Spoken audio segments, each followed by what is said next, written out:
भाई एलपीजी की शॉर्टेज को लेकर जो अभी तक रोना धोना चल रहा था वो असल में कुछ भी नहीं था। असली कहानी तो अब शुरू होती है। मोदी जी ने पार्लियामेंट में साफ इशारा दे दिया है कि देश को तैयार रहना होगा। जैसे कोरोना के समय लोगों ने एकजुटता दिखाई थी वैसे ही हालात फिर से बन सकते हैं। अब सवाल ये है कि आखिर ऐसा क्यों। तो इसकी वजह जुड़ी है ईरान और कतर से के उस बड़े गैस प्लांट से जहां से एलपीजी और एलएनजी की सप्लाई होती है। उसी प्लांट पर मिसाइल अटैक हुआ है और कई देशों की सप्लाई एक झटके में प्रभावित हो गई। भारत भी इससे अछूता नहीं रहा क्योंकि हमारी करीब 40% गैस की सप्लाई वहीं से आती है।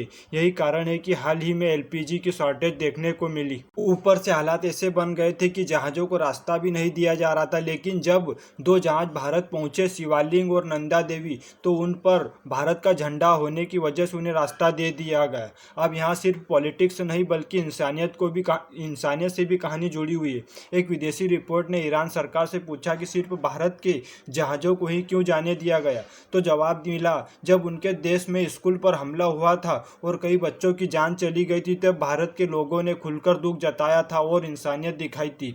यही असली ताकत होती है एक देश की, जहां लोग धर्म से ऊपर उठकर सही को सही और गलत को गलत कहने से हिम्मत रखते हैं। आज भी हमारे देश में ऐसे बहुत से समझदार लोग हैं जो अंधभक्ति में नहीं बहते बल्कि सच्चाई के साथ खड़े रहते हैं।